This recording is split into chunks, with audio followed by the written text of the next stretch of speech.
So mom and dad, how many times have you said to yourself, I've tried everything with this child. We've tried this, we've tried timeout, we've tried spanking, we've tried everything. And he just keeps doing it. Just like none of my child discipline works. What's wrong with me? What's wrong with him? All right, so if you've ever thought your child discipline doesn't work, this video is for you because I'm gonna break down the 2 things that you need to take a look at if you feel like your child discipline is not working out. I'm going to show you exactly how to fix them in this video. Welcome everybody. If you are new to the video or to the channel, I'm Brad Zood with Influencer Parenting. We help moms, dads, families all over the world become the strongest influence in the life of their children, because the strongest influence in the life of your child wins. So if you like this video, don't forget to subscribe and turn on that notification bell and join the IP fam, because it would mean the world to us. All right, let's do this. The strongest influence in your child's life wins. Is that you? I'm Brad Zood, and this is Influencer Parenting. All right, so I'm editing this video and I end up showing you how your child discipline is kind of like evading taxes, but I do it at the very end, so you're gonna wanna watch this whole entire video. All right, back to it. So child discipline is an art and a science. So let's talk about the quick difference. Think of your favorite musician. Mine's the Dave Matthews Band. So the instruments that they play, the guitar, the drums, the violin, the saxophone, all that kind of stuff, is the science.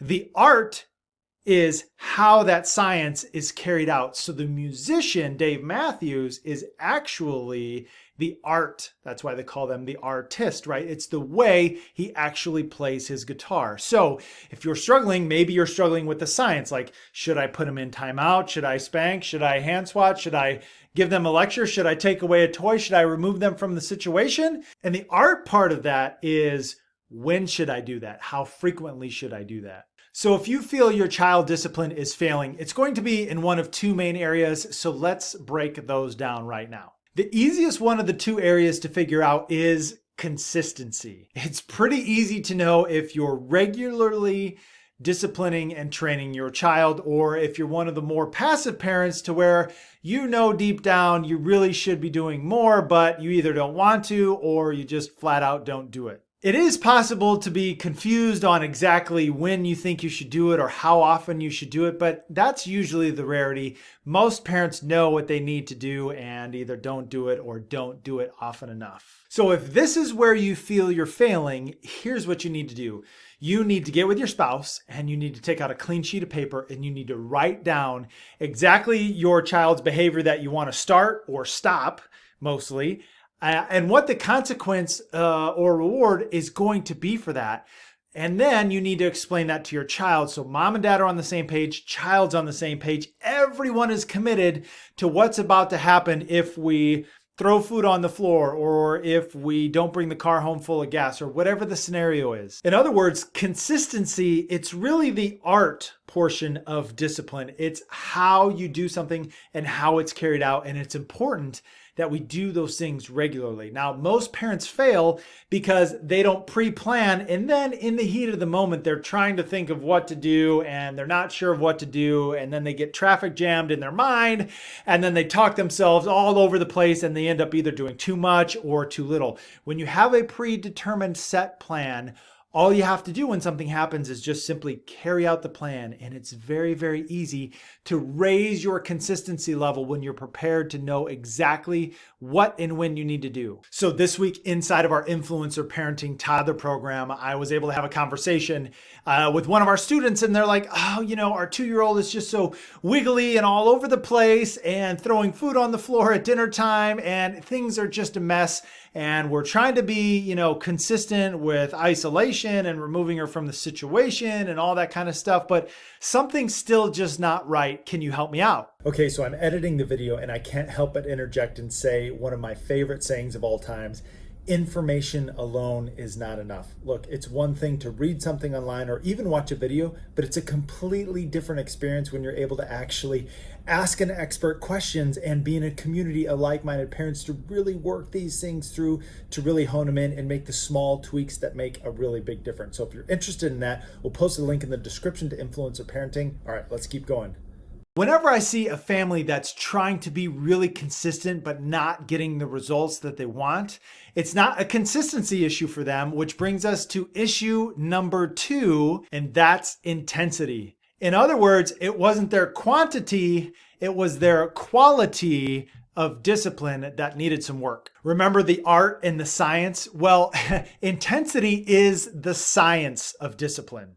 Look, our jobs as parents is to guide, teach, and instruct our children. Help them to understand what's acceptable and what's not acceptable. Why? Because children lack the moral warehouse and the life experience and the knowledge to draw upon to know if throwing food at the table or not is a good idea. So we have to literally train those things into them. Now, the way in which we teach and train and instruct and provide discipline for our children to show them the way in life, even as young as 2 years old, not throwing food on the table can be very different from child to child. Greta, my wife, and I, we have 7 children. And let me tell you, what is a punishment or a deterrent for one child is much different than another child, depending upon what's meaningful to them. So in your child discipline, if you can't understand why it's not working, your consequences might not actually be a deterrent. So you could say, well, Brad, you don't understand. I've got really good consequences. Well, listen, a consequence is not necessarily a deterrent. A consequence needs to be a deterrent. Deterrent, a thing that discourages or is intended to discourage someone from doing something. So again, it's possible that you may have consequences, but not things that deter them, and they need to be together. Consequences need to be a deterrent. Okay, so let me explain it like this. Let's say that the consequence of you not paying taxes to your state and federal government was a $250 fine. Is that a consequence? Yes. Is that a deterrent for you to not pay tens of thousands of dollars of your own tax money? No, of course not. I would much rather pay just $250 of taxes than tens of thousands of dollars to taxes, right? It's not a deterrent, which is why the federal government doesn't just simply have a $250 fine if you don't pay your taxes. Listen to this. Tax evasion, this is a type of criminal felony whereby a taxpayer willfully uses illegal means to conceal or misrepresent financial details in order to evade tax laws and avoid paying taxes. If convicted, tax evasion carries up to 5 years in jail and up to a $100,000 fine. That is a deterrent. There is a 0% chance that I'm not going to pay my taxes. So we went back to the student I was having the conversation with and says, hey, you need to dramatically increase the intensity of your discipline so that it's actually a deterrent. And he said he'd do that and get back with me. Well, guess what?